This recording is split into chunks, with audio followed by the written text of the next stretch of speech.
Welcome to the Kickstart Your Edge Play to Win Leadership Podcast, where we've flipped the script with our groundbreaking modus operandi to bring you real, relevant, and relatable tactics and techniques to master your own play to win mindset. Talk about a superpower. It's time to iron your cape. What we know for sure is what got you here won't get you there. You can't see the spinach in your own teeth. And finally, hang on, because this one is really deep. Once you realize that you are the traffic, everything makes complete and unadulterated sense. Welcome to The Edge, where playing not to lose is not an option. So, Karen, I know you are super excited because we've got new technology in the house. We do have new technology in the house, and I'm just sitting here giggling, Jen, about I love technology. And I will try all new, fun kind of things, and Jen likes them eventually. And we have this really cool door handle now. Well, this lock that I can unlock from anywhere in the world, and just by flipping a little thing on the lock that locks it, that unlocks it. I can use my fingerprint. We could put button numbers in it, all that fun kind of stuff. Through the app of your phone. I mean, that's the cool thing, right? So, and it's interesting. So if we're going to talk about loves, I love amazing design and home things, right? So I often my mom is like, how many lamps do you need to buy? And I'm like, you got to freshen this stuff up. It makes a difference, right? So with the lock, I love our front door lock. It is so beautiful. It's amazing. It's designed. And Karen's like, let's switch it to technology.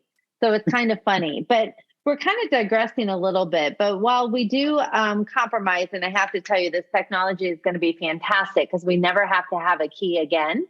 And we can allow people in the house if we're not here. There's so many fabulous things with it.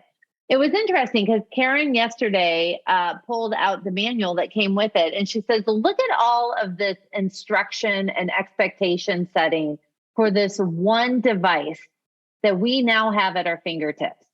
And it got us talking about the concept of manuals and how we wish that people would come with the same set of instructions, or that we could actually hand our manual of how we want people to behave, act, and think to them, because it would make our life a lot easier.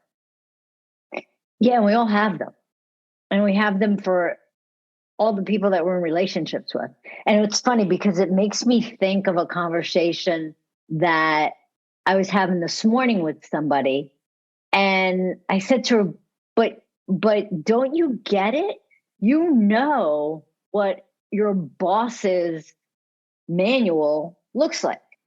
Like, you know so much of what's in it, but could you imagine what you don't know that he has in his manual? So we all have them.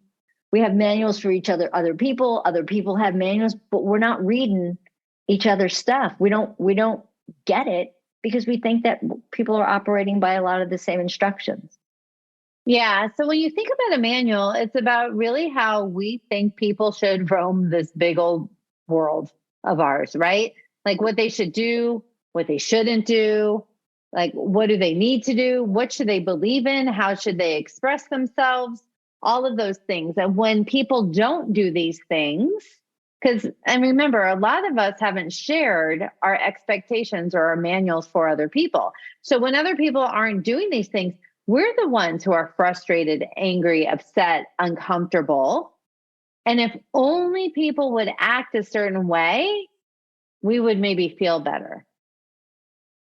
So when you think about the different things that people have a manual for, it's how people treat other people. It's about how they care about the environment. What should people think about gun laws? What is the time it's too late to call somebody on the telephone in the evening? How much money people should spend on a purse, right? How positive people should be. How much TV is the right amount to watch, right? So then all of a sudden we have all of these worldviews of how we live our life, expecting other people to do it. And when they don't, we get upset and we try to change who they are so we feel better. And get this, we tie all of our emotions to whether or not they follow these manuals. Yep. And it's crazy because then you're putting your power in somebody else's hands.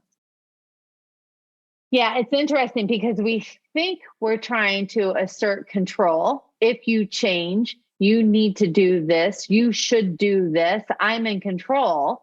But the reality is when we have a reaction to when people don't do what we want, we actually feel less in control.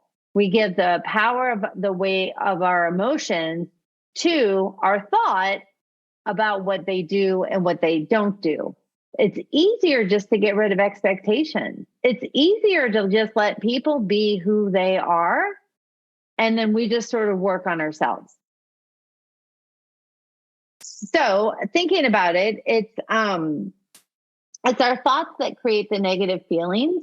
And the interesting thing is when we have a manual for somebody else and we try to get them conform to our manual, we end up being exactly that person. So I'm going to give an example, right? So we're going to use TFAR. So TFAR are your thoughts create your feelings create your actions, and your actions determine your results. I, in the past, and sometimes have the thought about other people that they shouldn't be so negative, right? So it's sort of one of my hot spots. If somebody has a negative attitude, I have thoughts about that. I don't like when people have a negative attitude because why? My thoughts about them cause me to be frustrated, upset, disconnected. Now, notice I said my thoughts about them, not the person's behavior. But let's do that, right? So if I have a thought, they shouldn't be so negative, my feeling that comes from that thought is annoyed. My action when I'm annoyed because I have the thought they shouldn't be so negative, my action is I'll complain about their behavior. I start to collect evidence on how often they're negative. I argue with them on the upside of positivity. I dread hanging out with them. The result that I am creating based on those actions, based on being annoyed, based on the thought they shouldn't be so negative, I turn out to be completely negative. I am what I fight against, right? That's trippy. It really is trippy. And I think it's important, Jen, that you kind of just reemphasize that again. Like run through that one more time for those that are just kind of wrapping their head around this. All right. So somebody does something and I perceive it as negative. My thought is they shouldn't be so negative. That thought creates the feeling of being annoyed. When I'm annoyed because I have the thought they shouldn't be so negative, I complain about their behavior. I collect evidence on how negative, there they go again, right? How negative they are. I argue with them that they should be more positive, and I dread hanging out with them. I am creating the results based on those actions, based on the fact that I'm annoyed because of the thought they shouldn't be so negative. It turns out the result I'm creating is I'm negative. I have become what I think they shouldn't. And I think it's really, really interesting, right? To take a moment and think about what is your manual you have for someone else? And what is that thought that you have when they do that behavior? And I'd be curious to see how the result you create for yourself is not a mirror of that thought. You know, Jen, makes me think of that old book from like a bazillion years ago. What was it called again? Kind of like Life's Little Instruction Book. Yeah. But the thing is that we have these little instruction books and people don't know it. So like you just said, it's fine to be sharing expectations, but it's not, you're a Eufy lock that we just get over the door that comes with this book.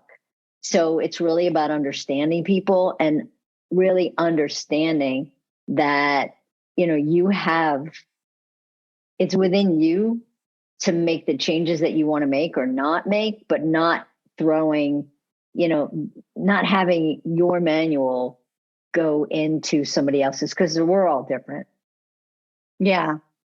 And it makes me think of so often when we wish people would change, it's so that we'll feel better in the long run. So if they're not negative, then I get to feel better.